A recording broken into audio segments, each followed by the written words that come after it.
¿Alguna vez se han preguntado qué pasaría si un simple análisis de sangre destruyera todo lo que creían saber sobre su familia? Si descubrieran que los papás que los crearon, los hermanos con los que crecieron, toda su identidad familiar fuera el resultado de un error médico que nadie sabía que había pasado hace 28 años, ¿se imaginan vivir toda su vida adulta pensando que eran hijos de una familia cuando en realidad pertenecían a otra completamente diferente? ¿Y enterarse de esto tratando de salvar la vida de su hermana enferma? Órale, ¿qué tal, raza? Soy Ricardo Mendoza, pero desde chamaco todos me dicen el Ricky. Tengo 31 años, soy de Iztapalapa, específicamente de la colonia Chinampac de Juárez, donde crecí entre vecindarios trabajadores y familias luchonas que se conocen desde hace generaciones. Ahora vivo en una casita pequeña pero acogedora en Coyoacán que heredé de mi abuela paterna, que en paz descanse. Durante 10 años trabajé como técnico especializado en laboratorios clínicos en el Hospital General de México, así que sé un chingo sobre análisis de sangre, tipos sanguíneos, pruebas de compatibilidad, estudios de ADN y todo ese rollo médico que para la mayoría de la gente suena a ciencia ficción. Me especialicé en hematología y genética clínica, lo que significa que pasé una década de mi vida analizando la sangre de miles de personas, interpretando resultados que muchas veces cambiaban vidas para siempre. Cuando recortaron personal el año pasado por los ajustes presupuestales del gobierno, me quedé sin chamba de un día para otro, después de haber dedicado los mejores años de mi carrera a ese hospital. Así que llevo 8 meses manejando para Uber mientras busco otro trabajo en mi área, que la verdad está cabrón porque hay mucha competencia y pocos puestos. La ventaja de haber trabajado tantos años en laboratorios médicos es que conozco todos los hospitales, clínicas, laboratorios y centros de salud por todo el Distrito Federal y el Estado de México. Sé exactamente cuáles son las rutas más rápidas entre el Hospital General y el Instituto Nacional de Cardiología, entre el ABC de Santa Fe y el Hospital Infantil de México. También puedo entender perfectamente cuando la gente me platica sobre temas médicos complicados, porque he visto de todo en esos pasillos blancos. Mi familia es típica clase media chilanga. Papá mecánico especializado en transmisiones, que tiene su tallercito en Doctores, mamá costurera que trabaja desde casa haciendo arreglos para las vecinas del barrio, y un hermano menor que estudia ingeniería industrial en el Politécnico Nacional. Somos una familia unida pero sencilla, de esas que se juntan los domingos a comer en casa de mi mamá y que se apoyan en las buenas y en las malas. En estos 8 meses manejando para Uber he visto absolutamente de todo. Partos prematuros en medio de viaducto, personas muriendo en mis brazos camino al hospital, reencuentros familiares después de décadas, peleas de parejas que terminan en separación, ejecutivos confesando fraudes millonarios, abuelas contando secretos familiares de 50 años. Pero hay historias que te cambian completamente la perspectiva de lo que significa ser familia, de lo que significa la identidad y de cómo los errores del pasado pueden seguir afectando a las familias durante décadas. Como conductor de Uber, he aprendido que mi coche se convierte en una especie de confesionario móvil donde las familias guardan secretos que pueden explotar en cualquier momento. Y a veces esos secretos ni siquiera las propias familias los conocen, porque fueron creados por errores de otras personas que nunca se dieron cuenta del impacto que tendrían sus equivocaciones. Era un jueves por la mañana de octubre, como a las 10 a.m., uno de esos días perfectos para trabajar en la Ciudad de México, porque no había tanto tráfico como en horas pico y el clima estaba fresco después de las lluvias de la noche anterior. Acababa de dejar a una señora en consulta médica en el Hospital de Especialidades del Centro Médico Nacional cuando recibí una solicitud desde el Hospital de la Mujer en Tlalpan, que está en el sur de la ciudad. El destino que apareció en el GPS me dio muchísimo gusto: Ciudad Satélite, Estado de México. Era un viaje largo, de más de 1 hora considerando el tráfico normal, que me convenía muchísimo porque andaba necesitando lana para pagar la renta de mi casita en Coyoacán y para ayudarle a mi mamá con algunos gastos médicos que había tenido recientemente. Cuando llegué al Hospital de la Mujer, una institución que conocía perfectamente porque había trabajado con ellos en varios proyectos de análisis clínicos durante mis años en el Hospital General, vi a un güey como de 28 años esperándome cerca de la entrada principal del área de consultas externas. Era moreno claro, de complexión delgada pero atlética, con pelo chino que se veía como si acabara de salir de una alberca, lentes de pasta negra de diseñador que se veían caros, vestido casual pero elegante, con jeans oscuros de marca, tenis blancos impecables y una playera polo del Tecnológico de Monterrey que sugería educación universitaria de nivel alto. Lo que más me llamó la atención no era su apariencia física, sino su lenguaje corporal. Traía una carpeta gruesa de manila bajo el brazo izquierdo que cargaba como si fuera el tesoro más valioso del mundo, y tenía esa expresión facial que yo había visto miles de veces en los pasillos de hospitales. Nerviosismo mezclado con preocupación, pero no como nervioso de estar enfermo, sino como cuando acabas de recibir información que va a cambiar tu vida para siempre y tienes que procesar cómo vas a manejar esa información. ¿Uber para Daniel?, le pregunté bajando la ventana del conductor y confirmando el nombre que aparecía en mi aplicación. Sí, perfecto. Muchas gracias, me respondió con un acento que delataba educación universitaria y familia de clase media alta. Se subió al asiento del copiloto con movimientos cuidadosos, como si estuviera cargando algo muy frágil, e inmediatamente me dio la dirección completa. Vamos a Ciudad Satélite, por favor. Calle Saturno 425. Colonia Satélite, es en una privada cerca del Country Club. Desde el momento en que se acomodó en el asiento, pude notar que este güey traía algo muy pesado en la mente. Sus ojos tenían esa mirada vidriosa de alguien que ha estado llorando recientemente, pero también tenían una determinación extraña, como si hubiera tomado una decisión muy importante y estuviera reuniendo valor para ejecutarla. ¿Todo bien, hermano?, le pregunté mientras activaba el GPS y programaba la ruta más eficiente hacia Ciudad Satélite, que según mis cálculos serían aproximadamente 45 minutos considerando el tráfico matutino normal de jueves. Te veo medio tenso, como si vinieras de recibir noticias importantes. Sí, no te preocupes, todo está bien. Solo estoy un poco nervioso, pero es normal, creo. Vamos mejor. Vengo de hacer unos trámites médicos muy raros y complicados, me respondió con una voz que sonaba educada, pero cargada de preocupación y confusión. Necesito hablar con mi familia sobre algo extremadamente importante y delicado, pero literalmente no sé ni cómo empezar a decirles lo que acabo de descubrir. Como técnico de laboratorio con 10 años de experiencia, inmediatamente mi radar se activó. Había algo en la manera como había dicho trámites médicos raros que me sonaba familiar. En mis años analizando muestras e interpretando resultados, había visto cómo ciertos tipos de análisis clínicos podían revelar información que las familias no esperaban recibir. Pero en ese momento, mientras arrancaba mi carro y salía del estacionamiento del Hospital de la Mujer rumbo al norte de la ciudad, no tenía ni la menor idea de que estaba a punto de escuchar una de las historias más impactantes, más complejas y más emotivas de toda mi vida. Una historia que me iba a hacer cuestionar todo lo que creí sobre la familia, la identidad, los errores médicos y la manera en que el destino puede cambiar el rumbo de múltiples generaciones con una sola equivocación. Y muchachos, si están curiosos por saber qué tipo de trámite médico puede destruir completamente todo lo que una persona cree sobre su familia y su identidad, dejen un like que me ayuda un chingo a seguir trayendo estas historias reales. Y quédense hasta el final, porque la revelación que van a escuchar los va a dejar completamente helados. Les juro por mi madre que van a querer abrazar a sus papás y amar a sus hermanos después de escuchar lo que le pasó a este güey. Todo iba perfectamente tranquilo durante los primeros 15 minutos mientras salíamos de la zona de Tlalpan rumbo al norte de la ciudad. Daniel iba sentado en silencio, viendo por la ventana del copiloto los paisajes urbanos que íbamos dejando atrás, pero yo podía sentir esa energía característica de alguien que trae algo muy pesado que necesita sacar, como una olla de presión que está a punto de explotar. Después de 10 años trabajando en hospitales, especialmente en el área de laboratorios clínicos, donde todos los días veía familias recibiendo resultados médicos que cambiaban sus vidas, había desarrollado una especie de radar emocional para detectar cuando alguien acababa de recibir noticias médicas complicadas o confusas. Y Daniel tenía todos los síntomas: nerviosismo controlado, respiración ligeramente acelerada y esa manera de agarrar la carpeta como si contuviera secretos nucleares. Tomamos Periférico Sur hacia el norte, pasando por zonas que conocía perfectamente después de años transportando muestras médicas entre diferentes hospitales y laboratorios.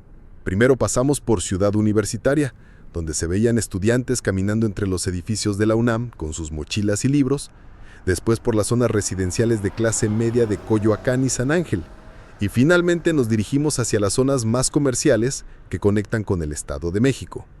Todo iba perfecto hasta que llegamos a la altura del entronque del Periférico Sur con la autopista México-Toluca, cerca de la zona de Santa Fe. Pinche tráfico del demonio que apareció de la nada. Había un accidente múltiple que involucraba al menos 3 vehículos, más una manifestación de trabajadores del metro que venía por Constituyentes, más el tráfico normal de jueves en la mañana de gente yendo a trabajar a Santa Fe. No manches, exclamé viendo la fila infinita de autos que se perdía en el horizonte, literalmente hasta donde alcanzaba la vista. Esto va a estar así por lo menos 2 horas, hermano. Con este desmadre no vamos a llegar a Satélite hasta después del mediodía. ¿Tienes mucha prisa por llegar a tu destino?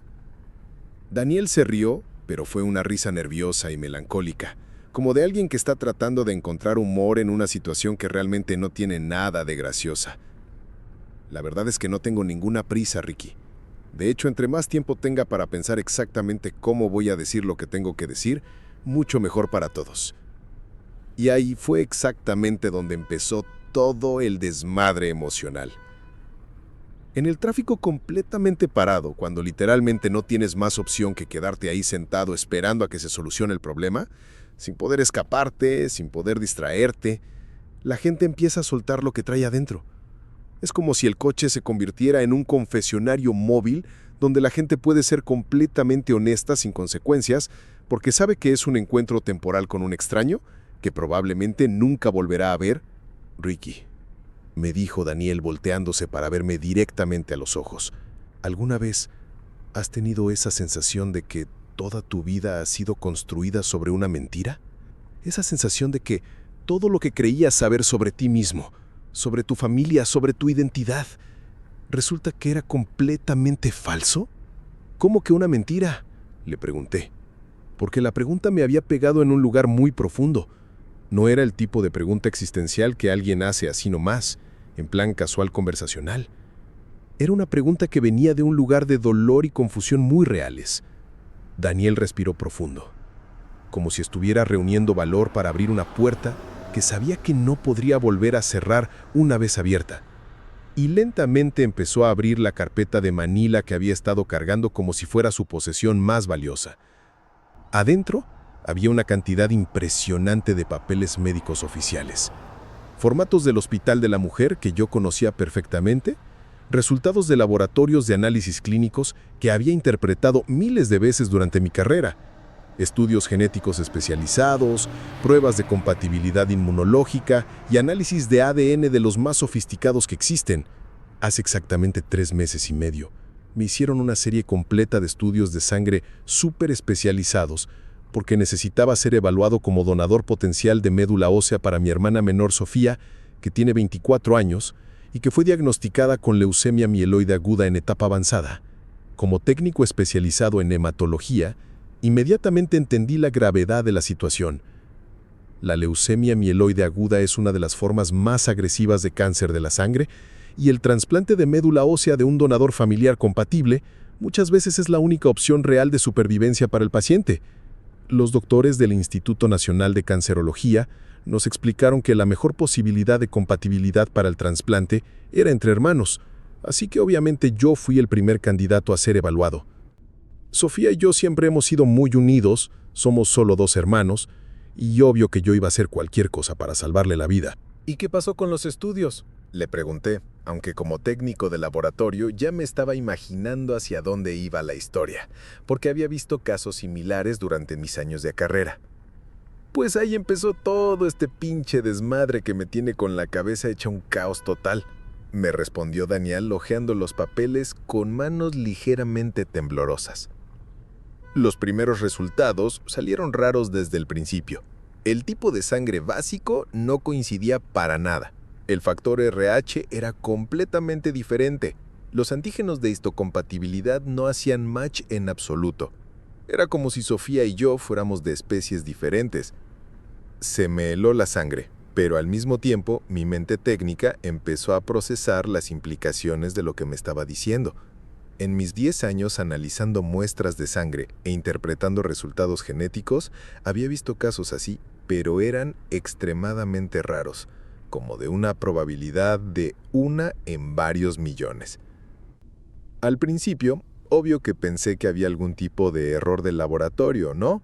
Continuó Daniel con una voz que sonaba como si estuviera tratando de convencerse a sí mismo. Dije, estos pendejos se equivocaron con las muestras, o las contaminaron o las confundieron con las de otra persona, porque la posibilidad de que yo no fuera compatible con mi hermana simplemente no existía en mi cabeza. ¿Qué hicieron después?, le pregunté, porque sabía exactamente cuál era el protocolo médico en esos casos. Los doctores, que obviamente conocían su trabajo mucho mejor que yo, decidieron repetir todos los análisis con muestras completamente nuevas y en laboratorios diferentes, para eliminar cualquier posibilidad de error técnico, me explicó Daniel. Pero mi hermana se estaba poniendo cada vez peor, estaba perdiendo peso muy rápido, tenía episodios de sangrado, y los doctores dijeron que necesitaba el trasplante de forma muy urgente o las posibilidades de supervivencia iban a empezar a disminuir dramáticamente. ¿Y los segundos resultados? Los segundos resultados fueron exactamente iguales a los primeros. 0% de compatibilidad, me dijo Daniel con voz quebrada. Así que los doctores nos recomendaron hacer pruebas de ADN más completas y especializadas, no solo para compatibilidad de trasplante, sino para determinar el grado exacto de parentesco familiar entre Sofía y yo. Daniel sacó otros papeles de la carpeta, documentos que se veían más oficiales y especializados, con sellos de laboratorios genéticos que yo sabía que eran los más avanzados y caros de toda la Ciudad de México. Y lo que vi en esos resultados me volteó el mundo completamente al revés. Mira esto, me dijo Daniel, enseñándome una hoja llena de números, porcentajes, gráficas cromosómicas y conclusiones científicas escritas en lenguaje técnico que la mayoría de la gente no entendería. Según estas pruebas de paternidad y maternidad genéticas realizadas en el laboratorio más prestigioso de genética molecular del país, no existe ningún grado de parentesco biológico entre Sofía y yo. 0% de compatibilidad genética. Ni siquiera compartimos ancestros remotos. ¡Órale! ¡Qué pinche locura! Se me salió, porque literal no podía procesar la información que acababa de escuchar. Pero ¿cómo vergas es posible algo así? ¿No crecieron juntos?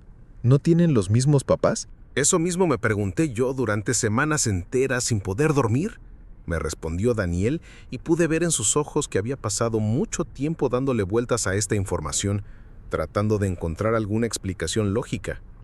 Así que decidí convertirme en detective de mi propia vida y empezar a investigar por mi cuenta qué carajo había pasado. Daniel sacó más papeles de su carpeta, pero estos eran diferentes. Impresiones de internet, artículos de periódicos amarillentos, documentos oficiales descargados de páginas gubernamentales, reportes médicos históricos e incluso algunas fotografías fotocopiadas. Y después de semanas de investigación obsesiva, encontré algo que me voló completamente la cabeza y que explica todo este desmadre. Se me puso la piel chinita de pies a cabeza. ¿Qué encontraste?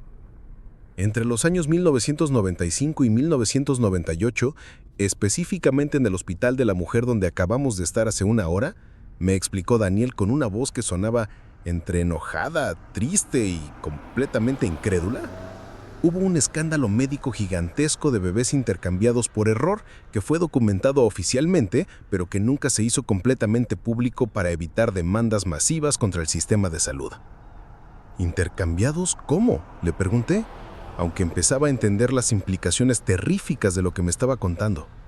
Según todos los documentos oficiales que pude conseguir a través de solicitudes de transparencia y contactos que tengo en el sector salud, continuó Daniel mostrándome reportes gubernamentales con sellos oficiales, había una enfermera novata recién graduada de la escuela que trabajaba en el área de maternidad y neonatos del hospital y que sistemáticamente confundía las pulseras de identificación de los recién nacidos.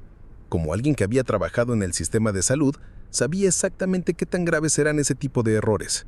Los protocolos de identificación de pacientes, especialmente bebés recién nacidos, son súper estrictos precisamente para evitar este tipo de tragedias.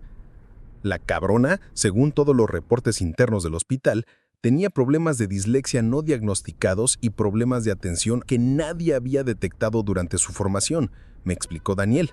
Durante 3 años completos, esta mujer confundió sistemáticamente a bebés recién nacidos y los entregó a las familias completamente equivocadas.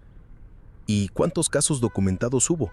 Le pregunté porque como técnico sabía que este tipo de errores en hospitales públicos siempre se documentan meticulosamente para evitar problemas legales posteriores. Según los reportes oficiales internos del hospital que logré conseguir, me dijo Daniel mostrándome documentos gubernamentales con números de expediente y firmas oficiales, hubo exactamente 16 casos confirmados de bebés que fueron entregados a las familias equivocadas durante esos 3 años, afectando a un total de 32 familias diferentes. ¿Y tú naciste en esas fechas? Le pregunté, aunque ya sabía cuál iba a ser la respuesta. Yo nací exactamente el 15 de marzo de 1995, en el Hospital de la Mujer de Tlalpan, atendido por esa misma enfermera que aparece mencionada en todos los reportes de negligencia médica, me dijo Daniel con voz que se empezaba a quebrar otra vez. Y Sofía nació en la misma fecha, en el mismo hospital, atendida por la misma enfermera. La magnitud completa de lo que me estaba contando empezó a caer en mi cabeza como una avalancha emocional devastadora. Este güey había vivido 28 años completos pensando que era hijo de una familia, cuando en realidad sus verdaderos papás biológicos habían criado otro niño durante toda su vida pensando que era su hijo, y había otra familia en algún lugar de la ciudad que había criado al verdadero hijo biológico de los papás de Daniel. El tráfico siguió completamente parado durante los siguientes 45 minutos, y Daniel aprovechó ese tiempo para contarme absolutamente todos los detalles de cómo había sido crecer en su familia sin saber la verdad, y de cómo toda esta revelación había impactado no solo su vida, sino la de todos los miembros de su familia. Y raza, la historia completa que me contó era de esas que te hacen cuestionar absolutamente todo lo que creías saber sobre el destino, las casualidades de la vida y la importancia real de los vínculos genéticos versus los vínculos emocionales. ¿Sabes qué es lo más pinche raro de toda esta situación, Ricky?, me dijo Daniel mientras observaba los cientos de carros parados que teníamos alrededor, todos llenos de gente con sus propias historias y problemas, que durante toda mi vida siempre supe, en algún lugar muy profundo de mi subconsciente, que era diferente a mi familia, pero nunca me imaginé que era literalmente, genéticamente, biológicamente diferente. ¿Cómo diferente?, le pregunté porque me daba muchísima curiosidad saber si había habido señales obvias que la familia había ignorado o racionalizado durante años. Bueno, físicamente para empezar, las diferencias siempre fueron súper evidentes, pero nunca les dimos importancia, me explicó Daniel con una voz que sonaba como si estuviera redescubriendo su propia vida desde una perspectiva completamente nueva. Yo soy moreno claro, con el pelo chino que se riza naturalmente, ojos verdes muy claros, complexión delgada pero atlética, altura promedio, facciones que me han dicho que son mediterráneas o del Medio Oriente. ¿Y tu familia?, le pregunté. Mi papá, Alberto Mendoza, es completamente güero, alto como de 1,85, ojos azules muy claros, pelo rubio que ahora está canoso, complexión robusta y deportiva, facciones obviamente europeas. Mi mamá, Carmen, es morena, pero de facciones muy diferentes a las mías, ojos cafés, pelo liso y negro, complexión pequeña, facciones que son obviamente indígenas mexicanas. ¿Y tu hermana Sofía? Sofía es físicamente idéntica a mi papá, güera natural, ojos azules claros, pelo rubio y liso, complexión delgada pero alta, facciones europeas. Cuando caminamos juntos por la calle, es obvio para cualquiera que ella y mi papá son familia directa, me explicó Daniel. Pausa reflexiva. Mientras que yo siempre parecía el amigo adoptado o el primo lejano que venía de visita. ¿Y la gente nunca comentaba nada? Claro que comentaban. Toda mi pinche vida la gente me preguntaba si estaba seguro de que eran mis papás, me dijo Daniel con una sonrisa amarga pero tolerante. En la escuela, los maestros siempre dudaban cuando llegaban mis papás a las juntas. En reuniones familiares la gente siempre hacía chistes sobre que el cartero había pasado por mi casa o que había salido al lechero. ¿Y cómo manejaba tu familia esos comentarios? Mi mamá siempre decía que yo había salido a algún tío o bisabuelo lejano de parte de su familia, que venía de Oaxaca y que tenía facciones diferentes, me explicó Daniel. Mi papá siempre respondía que las genéticas a veces saltan generaciones de maneras raras y que había visto casos de familias donde un hijo salía completamente diferente sin que hubiera nada raro. Pero las diferencias no eran solo físicas, Ricky. Eran diferencias profundas de personalidad, de gustos, de manera de ver la vida, de valores fundamentales, continuó Daniel con un tono que se volvía cada vez más introspectivo. Mi familia es súper tradicional, conservadora, religiosa, católica practicante, de esas que van a misa todos los domingos y que creen en valores muy específicos sobre cómo debe ser la vida. ¿Y tú eras diferente? Yo siempre fui mucho más liberal, más cuestionador, más independiente, más crítico de las instituciones y las tradiciones, me dijo Daniel. Desde niño siempre estaba preguntando, ¿por qué tenemos que hacer las cosas así? ¿O quién decidió que esto está bien y esto está mal? Mi familia pensaba que era rebeldía adolescente que nunca se me iba a quitar. Y en términos de educación y gustos, mi familia es de gustos simples. Fútbol, telenovelas, música grupera, comida tradicional mexicana, vacaciones familiares en playas nacionales, me explicó Daniel. Yo desde chico me incliné hacia cosas más cosmopolitas, música clásica y jazz, literatura internacional, cine de arte, cocina internacional, viajes a países lejanos. Mis papás nunca entendieron de dónde sacaba esos gustos tan raros. Daniel me siguió explicando todo el proceso médico que había vivido, desde que se dieron cuenta de las inconsistencias en los análisis, y como técnico de laboratorio pude entender cada paso del procedimiento que habían seguido los doctores. Primero fueron las pruebas básicas de compatibilidad HLA para el trasplante, que miden los antígenos de histocompatibilidad. Después vinieron las pruebas de ADN mitocondrial, que trazan la línea genética materna. Después, las pruebas de cromosoma Y, que trazan la línea genética paterna directa. Cada prueba sucesiva confirmaba exactamente lo mismo: cero compatibilidad genética con cualquier miembro de mi familia nuclear, me dijo Daniel mostrándome páginas y páginas de resultados de laboratorio que yo podía interpretar perfectamente. Para no solo no poder ser donador para Sofía, sino que, según todos los análisis genéticos, ni siquiera tenemos los mismos bisabuelos, Ricky. Es como si viniéramos de continentes diferentes. ¿Y cómo reaccionó tu familia cuando supieron todos estos resultados? Le pregunté porque me imaginaba que debe haber sido un shock emocional devastador para todos los involucrados. Al principio fue un desmadre emocional total para todos, me dijo Daniel con una voz que reflejaba dolor profundo, pero también una especie de liberación extraña. Mis papás pensaban que yo había hecho trampa en las pruebas de alguna manera, que tal vez no quería donar por miedo al procedimiento quirúrgico o algo así. Pero eso no es posible, ¿verdad? Le pregunté porque como técnico sabía que no puedes falsificar resultados de ADN. Exacto. Tuve que explicarles que no funciona así, que no puedes fingir o manipular un resultado de análisis genético, especialmente cuando se hacen en múltiples laboratorios diferentes con muestras tomadas en momentos diferentes, me explicó Daniel. Pero cuando estás en shock emocional, la gente busca cualquier explicación que tenga más sentido que la realidad. Después vino una etapa súper fea de acusaciones y paranoia familiar. Continuó Daniel con voz quebrada. Mi mamá empezó a llorar sin parar durante días enteros, diciendo que tal vez había tenido alguna aventura extramarital que había bloqueado de su memoria, que tal vez había reprimido memorias traumáticas de abuso o violación. ¿Y tu papá?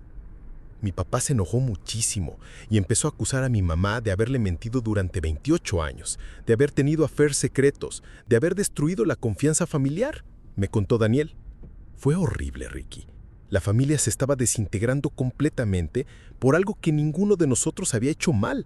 Todos éramos víctimas de un error médico que había pasado cuando yo era un bebé recién nacido. Qué pinche situación tan fea para todos, le dije, porque realmente no podía imaginar el trauma emocional que toda la familia estaba viviendo. Pero yo no me iba a quedar con la duda, ni iba a permitir que mi familia se destruyera por algo que no entendíamos, me dijo Daniel con una voz que sonaba mucho más determinada y decidida. Así que me convertí en detective privado de mi propia vida y empecé una investigación obsesiva y completa sobre qué carajo había pasado en el hospital el día que nací. Daniel me explicó todo el proceso investigativo que había seguido, y la verdad es que había hecho un trabajo más completo que muchos investigadores profesionales. Busqué en archivos digitales de periódicos históricos, hablé con enfermeras jubiladas del Hospital de la Mujer, revisé casos similares documentados en otros países, contraté a un investigador privado especializado en negligencia médica y hasta usé contactos legales para conseguir documentos oficiales que normalmente no son públicos. Y después de 2 meses de investigación obsesiva, encontré algo que me cambió la vida para siempre, me dijo Daniel sacando una carpeta más pequeña de su mochila, que obviamente contenía información aún más impactante. No solo encontré la documentación completa del error médico que me había afectado a mí, sino que encontré específicamente a las otras familias que habían sido afectadas por los mismos errores. No manches, ¿en serio? Se me salió, porque no podía creer que hubiera logrado rastrear a otras familias afectadas. No solo las encontré, Ricky, me dijo Daniel con voz que temblaba de emoción y nervios. Encontré específicamente a la familia que tiene a mi hermano biológico real, al hermano que puede ser donador compatible para Sofía. Y también encontré a mi familia biológica verdadera, la familia que tiene al hijo que mis papás debieran haber criado durante todos estos años. Daniel empezó a sacar fotos impresas de Facebook, direcciones escritas a mano, números de teléfono, árboles genealógicos que había armado como si fuera un rompecabezas gigante y complicado, y documentos oficiales de registro civil que había conseguido de alguna manera. Esta familia, me dijo señalando una foto familiar impresa a color, los Castillo, tienen a mi hermano biológico real. Se llama Mauricio Castillo Herrera. Tiene exactamente 28 años, igual que yo, y físicamente es como ver mi reflejo en un espejo paralelo. Me enseñó la foto y literalmente se me pusieron todos los pelos del cuerpo de punta. Era como ver a Daniel viviendo una vida completamente paralela, el mismo pelo chino rizado, los mismos ojos verdes claros, la misma complexión delgada, las mismas facciones mediterráneas, hasta la misma manera de sonreír con un lado de la boca más alto que el otro. Y esta otra familia, continuó Daniel señalando otra foto familiar, los Herrera. Son mis papás biológicos reales, mis papás genéticos verdaderos. Tienen a un hijo que se llama Pablo Herrera Sánchez, que también tiene exactamente 28 años, y que físicamente se parece muchísimo a mis papás que me criaron, Alberto y Carmen Mendoza. ¡Órale! O sea que hay 4 familias involucradas en este desmadre, le dije, tratando de procesar toda la información compleja que me estaba dando. Exactamente 4 familias, Ricky. Me confirmó Daniel como si fuera una ecuación matemática súper complicada que había tardado meses en resolver. Están mis papás que me criaron, Alberto y Carmen Mendoza, que tienen a Sofía y que deberían haber tenido a Pablo. Están mis papás biológicos reales, los Herrera, que criaron a Pablo, pero que deberían haberme criado a mí. Están los Castillo, que criaron a Mauricio, que es mi hermano biológico real. Y están los que criaron al verdadero hermano biológico de Sofía, que es Pablo. Como técnico de laboratorio podía entender perfectamente las implicaciones médicas y genéticas de toda esta situación. ¿Y Mauricio, tu hermano biológico, es compatible para donar médula ósea a Sofía? Según todos los análisis genéticos que mandé a hacer de forma privada, usando muestras de ADN que conseguí de redes sociales y comparándolas con los resultados de Sofía, la probabilidad de compatibilidad entre Mauricio y Sofía es de más del 90%, me explicó Daniel. Básicamente, él puede salvar la vida de mi hermana. ¿Y ya hablaste con la familia Castillo? ¿Ya contactaste a Mauricio?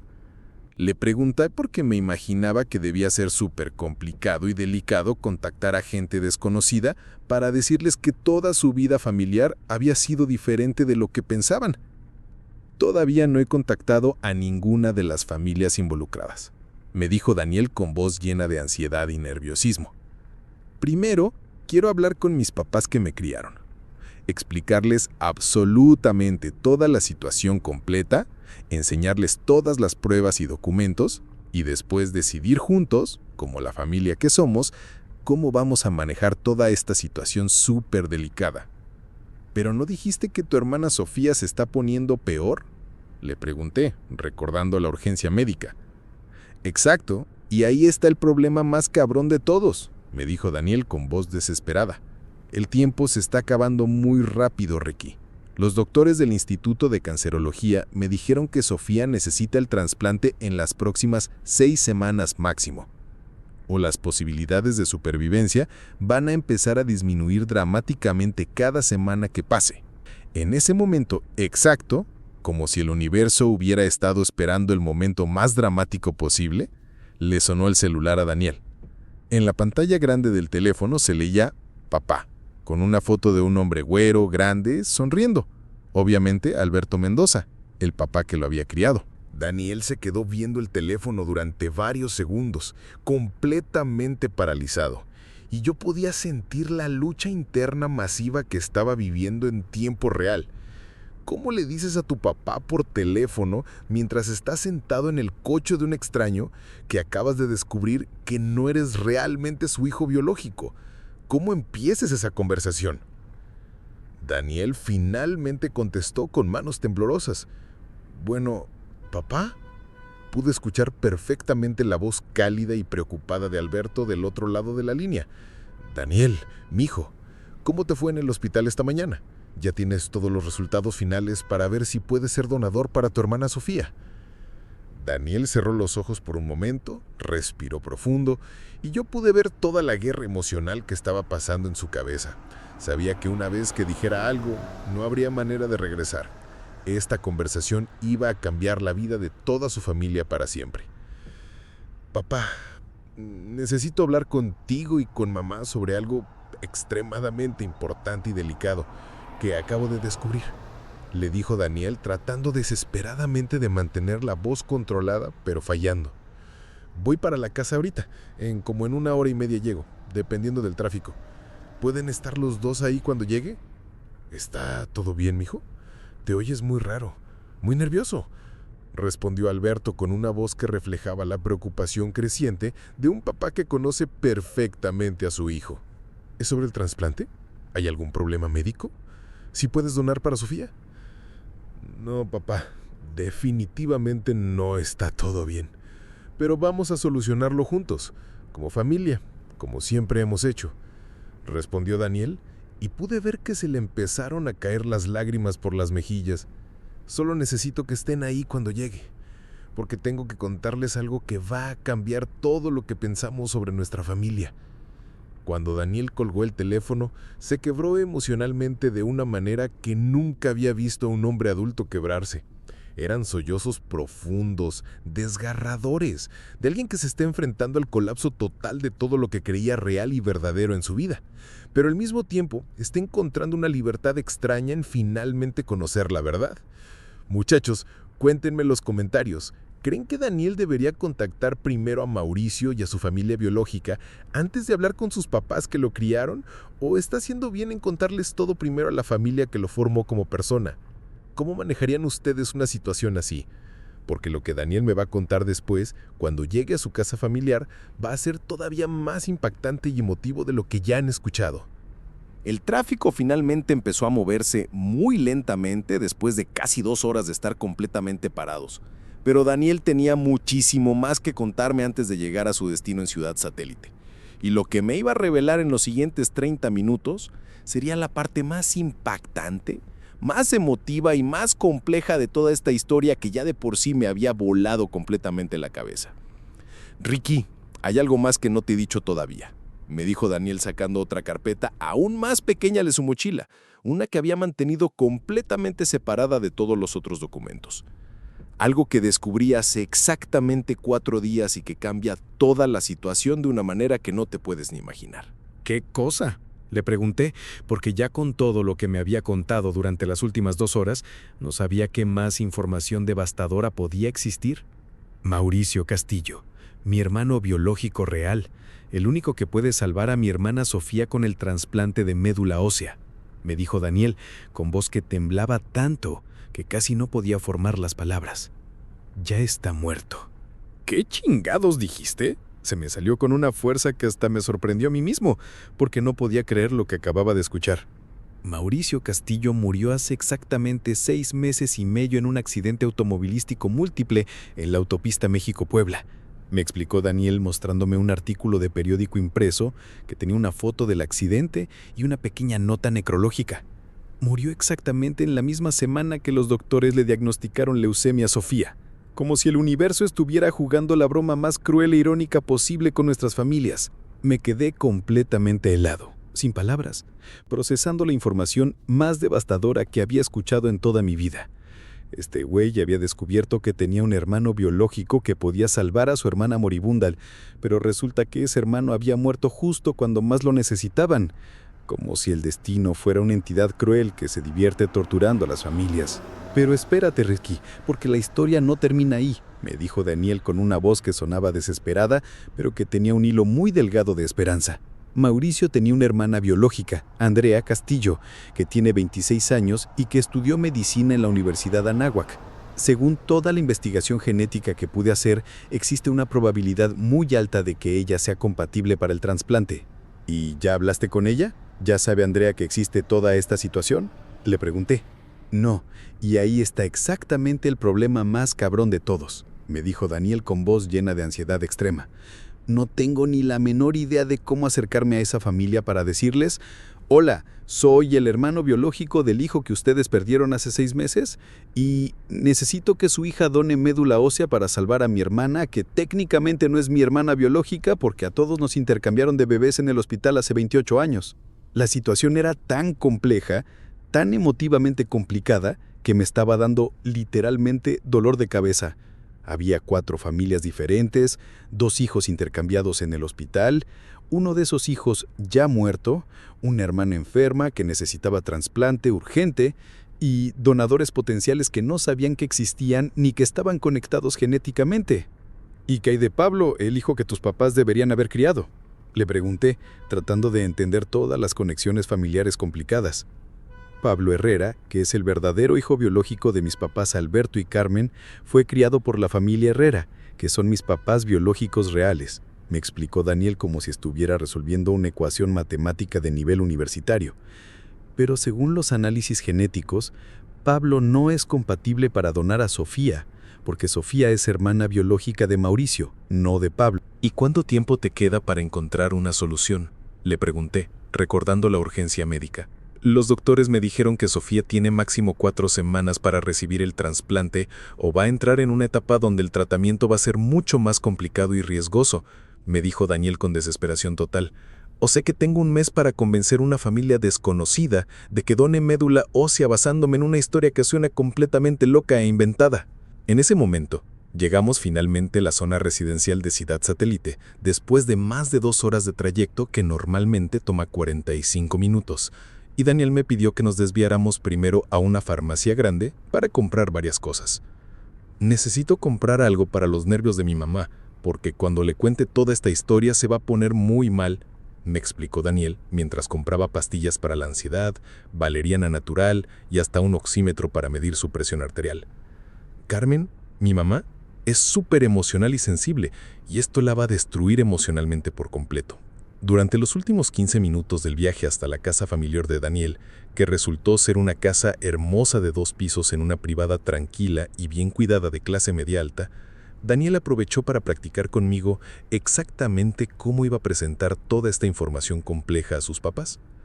Primero les voy a explicar los resultados médicos básicos, que no soy compatible para donar a Sofía porque no somos hermanos biológicos, me dijo Daniel como si estuviera memorizando una presentación súper importante. Después les voy a mostrar todos los documentos del hospital sobre el intercambio de bebés. Después les voy a explicar que encontré a las otras familias involucradas. ¿Y cómo vas a manejar la parte emocional?, le pregunté. Les voy a decir que sin importar lo que digan todos los análisis de ADN del mundo, ellos son mis verdaderos padres porque me dieron amor incondicional, educación, valores y me formaron como la persona que soy hoy, me dijo con una voz que sonaba como si hubiera ensayado esas palabras muchas veces. Pero que necesitamos enfrentar la realidad médica para salvar la vida de Sofía. Cuando llegamos finalmente a la dirección exacta, calle Saturno 425, una casa preciosa de 2 pisos con jardín frontal muy bien cuidado, cochera techada para 2 carros y una fachada que reflejaba estabilidad económica y vida familiar feliz, Daniel se quedó sentado en el coche sin moverse durante varios minutos largos. Se quedó ahí sentado, viendo la casa donde había crecido, donde había sido un niño feliz, donde había celebrado cumpleaños y navidades, donde había hecho tareas y traído novias, donde había vivido 28 años pensando que era su hogar genético real. Podía ver en sus ojos que estaba tratando de memorizar ese momento, porque sabía que después de la conversación que iba a tener, la casa iba a tener un significado completamente diferente. ¿Estás listo para esto, hermano?, le pregunté después de 5 minutos de silencio total. Honestamente no sé si alguna vez en mi vida voy a estar listo para esta conversación. me dijo Daniel con una voz que sonaba completamente vulnerable y asustada. ¿Cómo le explicas a tus papás que el hijo que criaron durante 28 años no era genéticamente su hijo? ¿Cómo les dices que hay otro hijo en algún lugar que sí era su hijo y que nunca conocieron? ¿Pero no te da curiosidad conocer a tu familia biológica real? Le pregunté. Claro que me da curiosidad, pero también me da miedo, me dijo Daniel honestamente. ¿Qué tal si mis papás biológicos no me quieren conocer? ¿Qué tal si piensan que soy un extraño que viene a destruir su familia? ¿Qué tal si prefieren al hijo que criaron en lugar del hijo que engendraron? Mira, Daniel, le dije volteándome para verlo directamente a los ojos con toda la seriedad que pude. Tus papás te van a seguir amando exactamente igual, porque el amor paternal no se basa en los genes. Se basa en 28 años de momentos compartidos, de risas y llanto, de formarte como la persona que eres. Pero ¿y si sienten que todo fue una mentira? ¿Y si sienten que desperdiciaron 28 años amando al hijo equivocado? Me preguntó Daniel con una voz que reflejaba sus miedos más profundos. Hermano, tú eres su hijo en todas las formas que realmente importan en la vida, le dije con toda la convicción que tenía. Eres su hijo porque ellos te enseñaron a caminar cuando eras bebé, te cuidaron cuando tenías fiebre, te llevaron a la escuela todos los días, celebraron cuando te graduaste, te consolaron cuando te rompieron el corazón, te apoyaron cuando decidiste tu carrera. Eso no lo borra ningún análisis de ADN del mundo. Daniel respiró profundo varias veces, organizó todos sus documentos en las carpetas y finalmente abrió la puerta del coche muy lentamente, como si cada movimiento requiriera una cantidad enorme de energía emocional. Tienes razón, Ricky, me dijo después de un momento largo de reflexión. Voy a entrar ahí y voy a hablar con mis papás con toda la honestidad que pueda y después, juntos, vamos a encontrar la manera de salvar a Sofía, sin importar lo que tengamos que hacer o a cuántas familias tengamos que contactar. Pero antes de caminar hacia la puerta principal de la casa, Daniel se volteó hacia Mu con una expresión que era una mezcla compleja de agradecimiento profundo, determinación renovada y un miedo comprensible ante lo desconocido. Muchas gracias por escucharme durante estas 2 horas, Ricky, me dijo con una sonrisa triste pero genuina, que reflejaba una liberación emocional real. Necesitaba decir toda esta historia en voz alta, completa, para poder entenderla yo mismo y para poder organizarla en mi cabeza antes de contársela a mi familia. A veces necesitas que un extraño te escuche sin juzgarte para poder ver tu propia vida con claridad. Le respondí porque era algo que había aprendido en mis meses como conductor de Uber. Lo vi caminar lentamente hacia la puerta principal de su casa, tomar una respiración súper profunda y tocar el timbre como si fuera la primera vez en su vida que llegaba a esa dirección. Pero no era la primera vez. Era la primera vez que llegaba sabiendo toda la verdad completa sobre su identidad y su familia. Me quedé estacionado afuera de la casa de Daniel durante unos 10 minutos más, viendo esa hermosa residencia de clase media alta, con su jardín perfectamente cuidado, sus ventanas con cortinas acogedoras y su fachada que irradiaba estabilidad familiar y vida normal. Era imposible imaginar que adentro de esa casa aparentemente normal iba a explotar una bomba emocional que cambiaría para siempre la vida de toda una familia y que conectaría múltiples familias que nunca habían sabido que estaban relacionadas. Mientras manejaba de regreso hacia el centro de la Ciudad de México, con el tráfico ya más fluido porque ya pasaba de la 1 de la tarde, no podía quitarme de la cabeza absolutamente nada de lo que había escuchado durante esas 2 horas intensas. La historia de Daniel me había hecho reflexionar profundamente sobre mi propia familia, sobre lo que significa realmente ser hijo de alguien, sobre la importancia del amor versus la genética, y sobre cómo los errores del pasado pueden seguir afectando a las familias durante décadas enteras. 3 días después de dejar a Daniel en su casa familiar, exactamente el domingo por la noche, me llegó un mensaje de WhatsApp súper largo que nunca voy a olvidar en toda mi vida. Y lo que me contó era aún más impactante, más emotivo y más complejo que toda la historia increíble que me había platicado durante el viaje. Ricky, me escribió Daniel, hablé con mis papás Alberto y Carmen durante 4 horas seguidas. Fue la conversación más difícil, más emotiva y más liberadora de toda mi vida. Al principio se pusieron muy mal cuando les enseñé todos los documentos médicos. Mi mamá lloró durante horas sin parar. Mi papá se enojó muchísimo y empezó a gritar contra el hospital y el sistema de salud. Me contó que sus papás habían pasado por todas las etapas del duelo emocional en tiempo acelerado.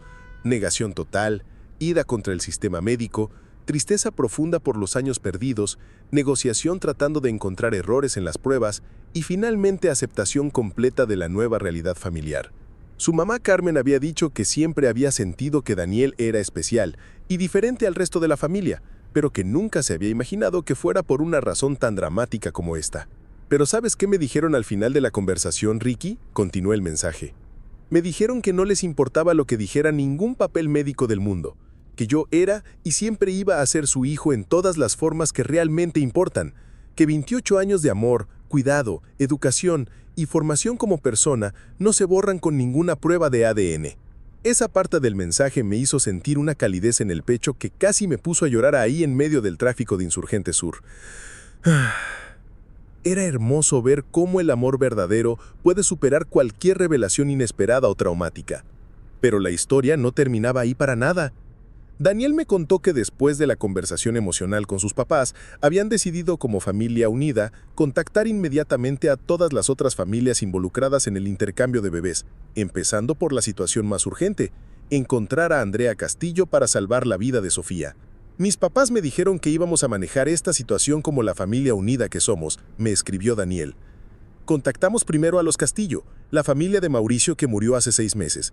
Les expliqué toda la situación completa, les mostré todos los documentos médicos y documentos del hospital y les pedí que Andrea se hiciera análisis de compatibilidad urgente para el trasplante. Y aquí viene la parte que me voló completamente la cabeza y que me hizo creer en el destino y las conexiones mágicas del universo. Andrea Castillo no solo resultó ser perfectamente compatible para el trasplante de médula ósea, sino que cuando supo toda la historia completa, se ofreció inmediatamente como donadora sin ninguna duda ni condición. Andrea me dijo algo que nunca voy a olvidar, me escribió Daniel. Me dijo que sentía como si todo hubiera sido orquestado por el destino, que su hermano Mauricio no había podido cumplir su propósito de salvar a alguien cuando estaba vivo, pero que ella lo podía hacer por él, después de muerto, como si fuera su manera de honrar su memoria. Esa parte me puso los pelos de punta de pies a cabeza.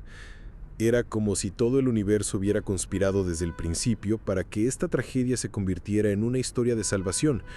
El error del hospital, los análisis que revelaron la verdad, la muerte trágica de Mauricio y la posibilidad de redención a través de Andrea. Pero las revelaciones no terminaban ahí. Daniel también me contó que habían contactado a su familia biológica real, los Herrera, y que había conocido personalmente a Pablo, el hijo que sus papás, Alberto y Carmen, deberían haber criado durante todos estos años. Conocer a Pablo fue una experiencia súper rara e interesante, me escribió Daniel. Físicamente se parece muchísimo a mis papás, a Alberto y Carmen, especialmente a mi papá, pero en personalidad, valores y manera de ver la vida es completamente diferente a mí. Es súper conservador, tradicional, religioso, de pensamiento rígido.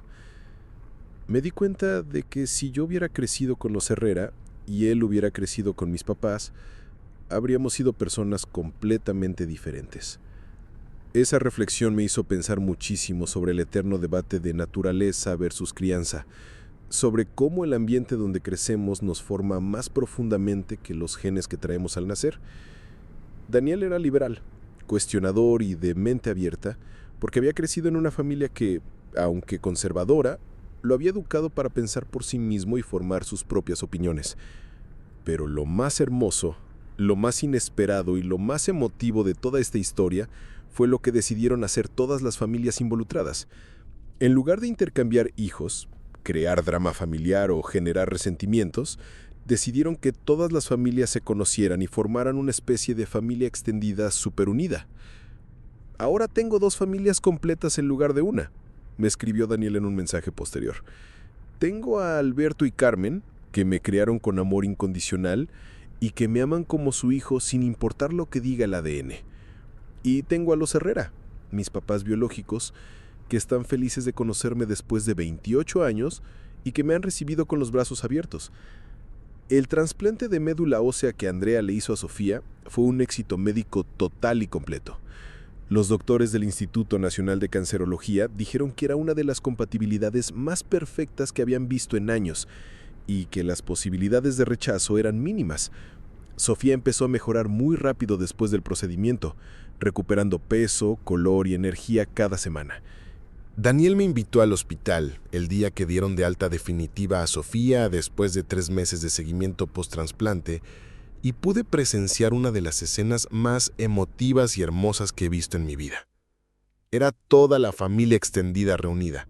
Los Mendoza, que lo criaron, los Herrera, que lo engendraron, los Castillo, que salvaron a su hermana, y hasta Pablo, que se había integrado perfectamente como el hermano que nunca había tenido. Ver a Sofía, pálida pero sonriente y completamente recuperada, abrazada por Daniel y por Andrea, que ya se habían vuelto como hermanas de corazón, era algo que te restauraba la fe en la humanidad. Los papás de Daniel, hablando con sus papás biológicos como si fueran viejos amigos de toda la vida, Pablo y Daniel riéndose de chistes internos como si hubieran crecido juntos desde niños. Esa experiencia me enseñó algo súper importante y profundo sobre lo que significa realmente ser familia en este mundo. La familia no se define únicamente por los genes que compartimos, sino por el amor incondicional, el cuidado mutuo, la historia compartida, las memorias creadas juntos y la decisión consciente y diaria de estar ahí unos para otros en las buenas y en las malas. También me hizo valorar muchísimo más a mi propia familia de Iztapalapa. Esa noche llegué a casa de mis papás y los abracé sin explicarles exactamente por qué. Les dije que los amaba y que estaba profundamente agradecido de haberlos tenido como padres, no por casualidad genética o destino biológico, sino por todas las decisiones diarias que habían tomado para criarme, educarme y formarme como la persona que soy hoy. La historia de Daniel también me enseñó algo crucial sobre los errores médicos y cómo pueden afectar a múltiples familias durante décadas enteras sin que nadie se dé cuenta. Como técnico de laboratorio con 10 años de experiencia, siempre había sabido que la precisión y los protocolos son súper importantes en nuestro trabajo, pero nunca había visto de primera mano cómo un solo error puede cambiar completamente el destino de múltiples generaciones. Pero lo más hermoso y esperanzador de toda esta historia es ver cómo el amor verdadero, la comunicación honesta y la apertura mental pueden convertir lo que podría haber sido una tragedia familiar en una bendición múltiple. Daniel y todas las familias involucradas convirtieron un error del pasado en una oportunidad del presente para tener más amor, más conexiones y más familia de la que jamás habían imaginado posible. Daniel me escribió hace apenas 2 semanas para contarme que Sofía ya está completamente recuperada y que ha regresado a terminar su carrera de arquitectura en la Universidad Iberoamericana. Andrea y ella se han vuelto súper cercanas, prácticamente inseparables. Y Andrea ahora viene a todas las reuniones familiares, celebraciones y eventos importantes de los Mendoza. ¿Sabes qué es lo más hermoso de toda esta situación loca, Ricky? Me escribió en su mensaje más reciente. Que al final descubrí que nunca perdí una familia. Solo descubrí que tenía mucha más familia de la que pensaba. Ahora tengo padres, hermanos, tíos, primos y conexiones que nunca supe que existían. Esta historia cambió completamente mi perspectiva sobre lo que significa ser familia, sobre la importancia del amor versus la genética, sobre cómo los errores del pasado pueden convertirse en bendiciones del presente, y sobre la increíble capacidad del corazón humano para adaptarse y crecer ante situaciones completamente inesperadas. Desde entonces, cada vez que alguien se sube a mi coche con problemas familiares, crisis de identidad o conflictos sobre pertenencia y lugar en el mundo, les cuento sobre Daniel y su familia extendida múltiple. Porque a veces necesitamos recordar que la familia se elige tanto como se hereda, que el amor verdadero puede superar cualquier revelación inesperada, y que somos mucho más que nuestro código genético.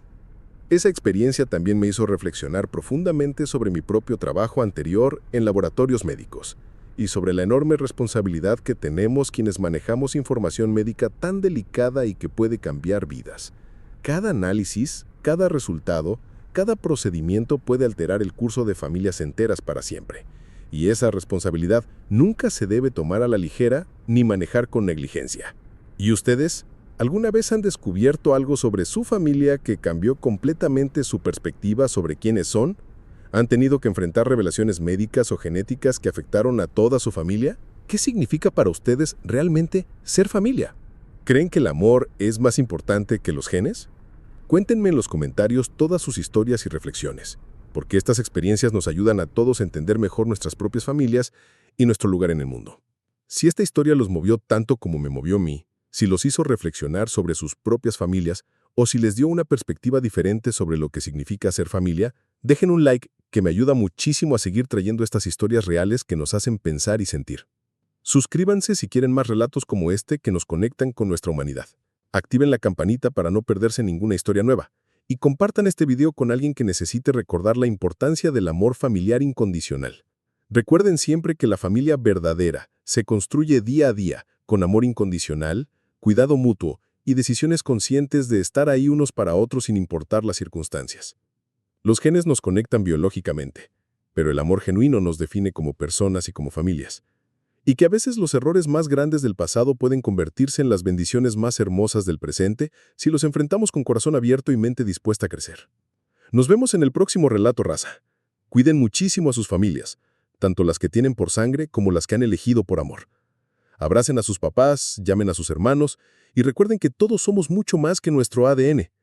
Somos el resultado de todo el amor que hemos recibido, dado y compartido a lo largo de nuestras vidas. Hasta la próxima. Y que tengan un día lleno de amor familiar.